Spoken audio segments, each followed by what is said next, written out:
Yes, so now we've got the couple who live in Ealing, but on the edge of Acton, George and Jacqui Szlachetko.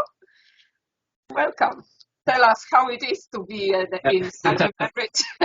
Yeah, hi, thanks, Joanna. Good evening, everybody. I'm George Szlachetko, a second-generation Pole, born in London in 1964. One older brother. My parents came to Britain in 1946 after the war. And this is my lovely wife, Jacqui, British wife, Jacqui. After my talk, she's going to say a few words about life being married to a Pole. I'm sort of interested to hear what she has to say, a bit frightened as well. But I'm going to talk about my Polish journey and my parents' English journey. My parents' English journey will have some images attached to it, but starting with my Polish journey, I look at it in a number of stages, firstly. So can everyone hear me? So the early years up to 11, primary school. So I had a very Polish home life. Polish was the main language at home. At weekends, I attended Polish school, Polish clubs, Polish church, which was at St. Matthew's in Ealing Common. We supported Poland in football, notably at Wembley in 1973 versus England, when I held a massive Polish flag in the front row, which was clearly visible on TV. My primary school was St. Vincent's in Acton. There were a few of us Poles there and a few children of Italian families. But mostly of Irish descent, and I do not particularly remember sticking with Poles. It didn't make much difference to me at the time. Speaking recently with my mother, she said that around this time, my parents decided that our integration into British life should be prioritised. Perhaps this explains why they never burdened us with their past. My mother says that I was naturally inclined to integrate more so than my older brother. The second stage of my life was up to the age of 18, secondary school, which I call the integrative years. This is after my father had died when I was about 10 years old. So I attended Cardinal Vaughan School in Holland Park. I still attended Polish school at weekends, but less so, as I played football for my main school. I still attended church, serving as an altar boy. Polish Scouts was still a very big part of my life, and I spent many holidays on scout camp and hiking expeditions. This was probably my main link with Polishness during this period of time between 11 and 18. But my mother was really fighting a losing battle over language, as I only spoke English outside of the home and with my brother. To me, at the time, Poland felt very distant. But my Polish identity was still always there, particularly during difficult political times, such as martial law, when we attended protests and helped prepare medical supplies for medical aid for Poland.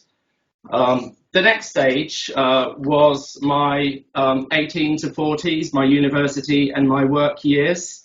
And this is leaving home gradually led to a period of time when I lost my Polish identity. My social circles were almost entirely non-Polish during that time. I travelled the world with my girlfriend Jacqui, who is now my lovely wife. So Jacqui is from Guernsey and her parents were English and Welsh. I worked mainly for Japanese and Swiss companies. I supported England at football, and we watched the England team in France during the 1998 World Cup, which was in stark contrast to 1973 at Wembley when we supported Poland. But I still observed some Polish customs, spoke to my mother in Polish and continued to view her Polish friends as my extended family. And the final stage was really re-engaging with my Polish roots, which is my 40s up till now. So in 2004, my mother was invited to attend the 60th anniversary of the Warsaw Uprising commemorations in Poland and the opening of the Warsaw Uprising Museum in Warsaw. I went with her and began to learn a lot about my family and heritage, and this trip left a very huge impression upon me. This also coincided with Poland's accession into the EU in 2004, which of course enabled a large influx of young working Poles to the UK. It was clear there was no difference between us other than first language, so people with the same hopes, aspirations as anyone else, and Poland began to feel a lot less distant to me. We sent our children to Polish school at weekends, but with limited results. Polish was not the language spoken at home, and Polish school was focused more on first and second generation Poles, not third generation. Jacqui also tried to learn Polish, but with mixed results. The real turning point for me, back to my Polish roots, was writing a book about my mother's life called Wira of Warsaw, Memoirs of a Girl Soldier. Initially, I intended it to be for my children so that they could learn about our heritage, but it became a wider project. I published in the UK towards the end of 2015, and a year later, it was translated and published in Poland. I was invited to Poland to speak about the book at gatherings and to the media, including live radio, live television, which was a great thrill for me. Oh, I see. Which was a great thrill for me. So now moving on to my parents' English journey. We'll have some images on the screen in a few seconds. Yeah, where is it? There it is, isn't it? There we go. And this one, yeah? Yes. Wait. Yeah. We have some people with microphones not muted. Please mute them. So we get John. Okay. Right. Can everyone see that? I hope you can. Yes, perfect, Josh. Thank you. Thank you. Image one. So this image, this photograph still fascinates me. It's of my parents in London around 1950. Other than the obvious age gap of about 20 years, everything looks normal, but I've always wondered what emotions lay behind the surface. They had lost everything. In my mother's case, her entire family in the Warsaw uprising, and my father, his home in eastern Poland, which became part of Ukraine after the war. They felt unable to return to Poland, even if they had something to return to, because they were regarded as enemies of the new communist Polish state under Russian domination. So why did my parents come to Britain? This is my father, who had a narrow escape from Poland with the remnants of the Polish army in 1939, when the Russians attacked Poland from the east, following the German invasion from the west. He ended up in North Africa and joined the British 8th Army in Palestine in 1940, which was later joined by the Anders Army in 1942. He fought in notable battles, as Victor mentioned, including Tobruk, and this is the monastery at Monte Cassino, the scene of fierce fighting, which my father participated in. My mother was a combatant in the Warsaw Uprising of 1944, aged only 15. This is her, second from right in the early days of the uprising, working in a field post office. As we know, the uprising was crushed after 63 bloody days with almost 250,000 people dead. This is the remains of the Prudential Tower in Warsaw, which was my mother's base for part of the uprising. This image shows female combatants of the Warsaw Uprising being marched out of Warsaw into captivity by the Germans. My mother was taken to a POW camp in Germany, from which she was liberated by Polish forces fighting with the Allies in April 1945. She met my father a few months later in Germany, and he brought her to Britain with the British Army. So what was life like for my parents in Britain? In short, it was a struggle. My father was 40 when he was demobilized in 1948. He had limited experience beyond the army and a poor grasp of English. My mother had missed her education as the Germans had closed her school during the occupation. My parents had not chosen to be here. They were political refugees and they did not feel welcome. In the early days, the pro-Uncle Joe Stalin media gave some British people the opinion that Poles should go home. All this resulted in the Poles not integrating very much. Employment opportunities were also limited, particularly for a 40-year-old man, and trade unions put up barriers. Many senior officers, as we know, had to work in manual jobs, and it was a very, very difficult time. I think all of this had a longer-term impact on my father's morale, and the stress probably contributed to his early death. Nevertheless, after a few years of working in manual jobs, In 1952, my parents used my father's savings from 8 years of service in the British Army for a deposit to buy a house in Ealing. I think the availability of work at local companies such as CAB, which is part of Lucas, attracted Poles to the area. Although houses were relatively cheap by today's standards, they still had a huge mortgage and also borrowed from friends. They only lived in two rooms, connected only by walking through the garden, and rented the rest of the house for many, many years. They slept on my father's army coat as a mattress. They worked 6 or 7 days a week, but money was always very tight. And for years, my mother recounts living only on macaroni and milk and frequently crying due to hunger, although this was partly self-imposed due to their debts. Finally, in 1960, 14 years after arriving in Britain, they felt able to have their first child, my brother.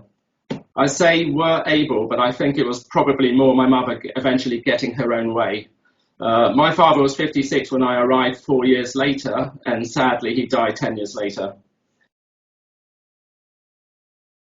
This is a picture of my mother and me at the 60th anniversary of the Warsaw uprising in Warsaw. This event made a huge impression upon me. It later inspired me to write the book about my mother's life called Wira of Warsaw, Memoirs of a Girl Soldier. And this picture was taken of our family in 2015, which I hope shows to my mother that her survival during the war mattered. Those are my children and my nephew at the back. And this is a mock photo of my daughter defiantly holding a petrol bomb aged 15, the same age as my mother was when she held a real petrol bomb during the Warsaw uprising. My daughter and mother look strikingly similar at the same age. It was arranged by a local film company, which is still hoping to make a film based on my mother's life. Okay, how do I get out of this? What do you want? Yeah. Get out of it. Yeah. Okay. Right. So to conclude, before I pass on to Jacqui, I feel very proud of my Polish heritage. Despite my parents' problems settling down, I can honestly say that I had every opportunity available in this country and no obstacles at all. My children now have the best of both worlds, as they feel both proud to be British and of their Polish roots. To quote one recently, she said, "I really like the Polish family culture and the food, and I'm proud of my grandparents." And another said, "I am trying to learn more about my heritage." I'll pass on to Jacqui now. Okay, I'll just go back to the presentation, put it on the screen, and then the next one. Okay, so here are my reflections, 2 minutes of reflections on marriage into Polish family. Initially, I didn't see a difference. George had an English accent. We met in 1988. I had another friend who had a Polish parent, and she just was totally integrated, so I didn't imagine there would be much difference. But my first trip to Poland in 1989 to visit George's relatives did show me pretty clearly some contrasts. First of all, there was a real difference in living standards, which were apparent in the housing, in the sort of bleak tower blocks that everybody lived in, and also cars, which I have a photo from that trip. This is George with his cousin next to the Fiat 126P, which I looked up, and there were 2.3 million of these cars made for Poland. So this was the only car that we saw, the only type of car we saw on the road the whole time. Food seemed plentiful, but I suspect that was because of the generosity of the family, because everywhere we went, they gave us all the food they had, I think. And that gave me this picture that family was really important to them. And that's the next picture, which the reason we went is George's uncle in the middle. It was his 80th birthday, and these are his children and grandchildren. And there was very much, the parents were sat in the centre, and the children all waited on them, brought the food and drink, which showed how central parents and family were to the family. Church was also central, and I like that because at the time we had very much a greed is good culture here in the late 1980s at that time. It was really language that was the major barrier. None of the people in this picture could speak a word of English. So that's me on the second from the right, apart from me obviously. And that really made me feel that I couldn't connect, or would be very difficult to connect with them properly. So back in the UK, we married in 1993, nearly 28 years ago. So first of all, my Polish surname creates varied responses. Some people interested, if they've got a neighbour who's Polish, they sort of chat to me about it. Some people just show no interest, make no effort to spell it or pronounce it. It also certain expectation from Polish speakers. Quite funny when I go to the chemist and they see my name and start talking to me in Polish.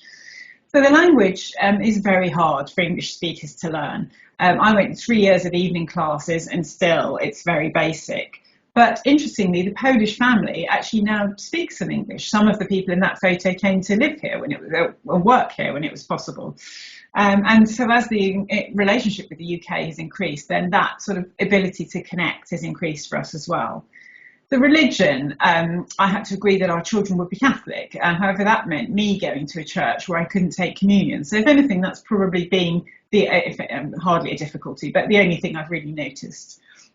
What did strike me was the pride of the Polish people for their history and culture, and the desire for their story to be known and remembered. And so George's interest in this grew in later years, as he's described. So overall, I'd say my experience is, I'll just get back to where I was, you can see I lost the picture there.